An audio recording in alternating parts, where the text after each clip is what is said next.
Hey guys, it's Melissa Edmonds with Pro Shape Fitness. I'm back with episode number 3 of the Trainer Critique Live. So this episode, I'm super excited to have Cassandra Forsythe and Boyce on board. We had got a lot of videos submitted, and they're going to be reviewing this month the bench press. So we'll have two, one female and one male video for you guys to watch. They'll both be doing the critiques. And if you want the chance to follow along with future episodes or to submit your own video, make sure that you go to my website, proshapefitness.com, enter your name and email, and you'll get all the updates.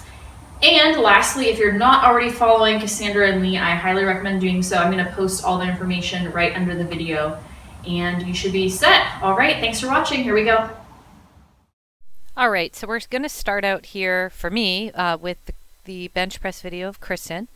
And first of all, I'd really like to say that, Kristen, you have a great setup on your bench. You definitely set up in a powerlifting style, and you've got just really great form. So I don't have a lot of critiques, maybe just a couple suggestions that might help. So first of all, like, what makes her bench press so great, she sets up like powerlifting style with the arch in her back. Her shoulder blades are in contact with the bench, her butt's in contact with the bench, back of her head, and her feet are driving through the floor. Now, you know, if you're not a power lifter, if you're not looking for maximum strength, you don't need to set up like this, and you can still have actually a really good bench without this setup. It depends on how your low back health is. But overall, anyway, as she's benching here, she brings the bar down to her chest nicely. It touches and it arcs up kind of like in a J. So she's keeping a really good line of push. You know, it minimizes torque, and it helps produce more force. The biggest critique I'd say is that I don't know how wide apart her hands are, so I think that she could actually widen her hands, her grip on the bar. I can't really tell from this video, but that actually might help. I found personally with myself and clients that a wider grip actually produces a better bench. Her wrists are in good alignment. Elbows are, forearm. She seems to be making a vertical forearm with the floor. So overall, I'd say, Kristen, great job with your bench. Try a wider grip and see if that helps you out. And then just keep pushing the weights, keep getting stronger, and it'll come to you. In the second video, her bench press looks very good as well. There's a good tucked position, and I feel like there's a little bit more tightness and stability in the press with regards to the shoulder blade position and how well she is stuck to the bench with her upper back.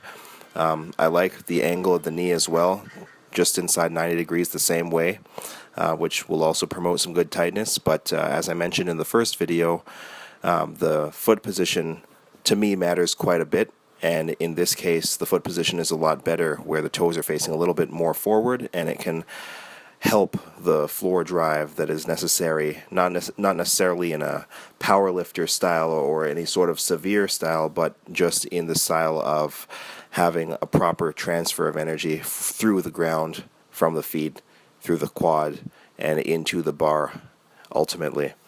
I do believe, with that said, that there could be a little bit more floor drive from this athlete.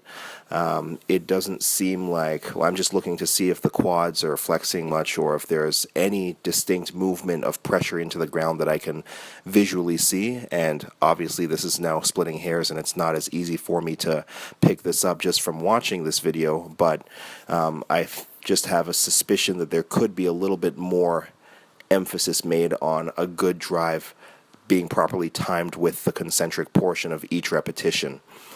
Going back to the bar path, this bar path looks pretty good as well. I like the point of contact on the torso and where it's lining up with regards to her hand position and arm length as well. And I like where it's finishing over the shoulder, so it is actually following the proper anthropometry of her body. Head position looks good, and again, overall tightness looks pretty good.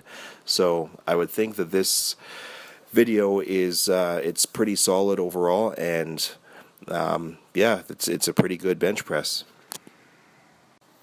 I also like the tempo that's being used in this video a little bit more than with the previous video. It just shows a little bit more control of the weight, and there might be a different goal here that's being sought out compared to the last video. I don't know, haven't spoken to either of these lifters. However, the tempo that is being used in the second video demonstrates a little bit more control, and I also notice a little bit less wavering with the at the elbow joint or through the arm, so the bar path is staying very, very consistent, and I think that that is sort of a byproduct of having that upper back tightness that I mentioned at the outset of this, where the shoulder blades are properly pinned to the bench in a very good way. So that will definitely help the quality and efficacy of the deadlift, of the bench press, and that's it. Now, if there was one more thing that I was going to talk about, I noticed that this bench press setup in this second video is in a squat cage setup, so it is more of a makeshift bench press than an actual fixed bench press station where the machine is all connected and everything. So this has been a bench that has been slid into the squat cage where the safety pins, or the rack, if you want to call it that, is put at a certain level where the lifter can place the bar in comfortably. So with that said, it's sort of easy to misplace your body with regards to the positioning of the bench and where the rack and unrack position is set. So with that said, what I would do is probably move this bench back a couple of inches in order for the rack and unrack position to be a little bit more user-friendly, I guess, for lack of a better term. This lifter has a spotter present that can help with that rack and unrack position, but in the event that she's alone, it's going to be hard, especially under heavier loads, for her to properly pull that weight out and possibly even get it back into the rack position when it's heavier from such a distance away from the torso or head or eyes or whatever landmark point people will use. I personally like having something close to the eyes underneath the bar when I set myself up, and you can see that this bar is located behind her head when she starts, or almost behind her head entirely. So it's quite the reach back that she has to make in order to approach the bar and get the bar into the starting position over the shoulder for her to start her first repetition. So that could come in to haunt her or come in to hurt her performance, and it could be even a little bit risky based on the way that she's performing the lift here and her setup. So if I was to do one more thing, what I would do is move that bench back about maybe 4 to 5 inches so that she's in a much more much stronger position, or a position that promotes a lot more stability when she's racking and unracking the weight, especially in the event where she's doing a concentric rep. The lift starts to get sloppy because of the fact that she's not able to perform as well due to fatigue, and the rack position is not in an inconvenient location, and she can easily rack that weight once the set is at its completion. All right, so Franco here. I first have to say I love your blue headphones. I just bought some myself. They're great. Anyway, you do a powerlifting setup as well, and the way you turn your feet on your bench press, that could be, an advantage for you, or you could try to actually turn your feet forward and push through your toes a little bit. Depends on where you feel like you get the most leg drive with. That was just a kind of an interesting setup on your feet that I hadn't seen before, but I'm not saying it's not possible or anything. It looks like you have a great vertical forearm. Again, similar to the last video we looked at. Everything seems to be in contact with the bench. You could try to not do a powerlifting style lift. Again, some people may be weaker in that like kind of like the rib flare without the contracted core. So maybe you could switch up your style and try to just get more core engagement, push through your abs in a sense. Breathing is going to be important, so exhaling on the press. The other thing too, like I had mentioned to Kristen, it could be the distance of your hands on the bar, trying different distances, see if there's one that's more advantageous for you than others.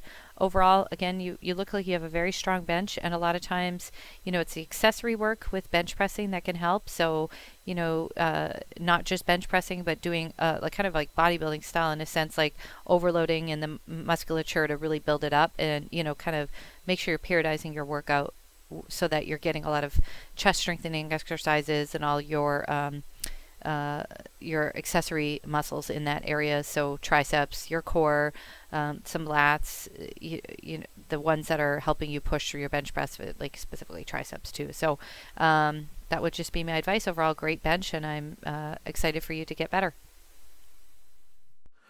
Looking at the first video, I'm just looking at the setup here, and for the most part it seems pretty good. If I was to make one critique, it'd probably be with regards to the feet, but it's pretty minor. I don't personally like the way that they point outwards, as it would probably affect the amount of drive that you can place into the floor. This is a very powerlifting oriented setup where he's in quite the tucked position with the knees inside a 90-degree angle and the back with a notable arch in it. Nothing crazily severe and sort of injury promoting, but it is definitely a good tucked position, and it promotes a lot of tightness through the lats and the upper back. With that said, I do believe that his shoulder blades could come back a little bit further and just maintain a little bit of a higher rib cage, not necessarily a more lordosis, but a higher rib cage, and that would probably make the lift a little bit more stable feeling. Other than that, the bar path looks very good, and the movement itself looks pretty smooth. The tempo of the lift looks good, and his head position is great as well. So all in all, I think that this lift looks pretty solid with minor technicalities towards additional tightness and foot position. So the floor drive might be slightly hindered or affected by, I would assume what that foot position would do is cause the feet to be pressed unevenly, or to have the feet sort of the pressure in the feet sort of moved towards the big toe more so than the entire foot or the entire ball of the foot. The way that I like to bench press personally, I sort of lift my heels off the ground just a little bit while keeping my toes much more forward facing than this video shows, and it usually leads to a good drive. So that would probably be my main critique with regards to this bench press video. And watching this on repeat, I also noticed that the first repetition seems like there was a little bit of a grooving, patterning issue there, just on the negative rep. I feel like the point of contact on the torso was a little bit too low, as I saw that the bar sort of moved down the rib cage just by maybe an inch or an inch and a half, which under heavier loads, it's good to note that this could still throw somebody off significantly. So making sure that that point of contact is absolutely consistent, especially as you get strong enough to lift more weight, you're going to realize that that point of contact matters more and more.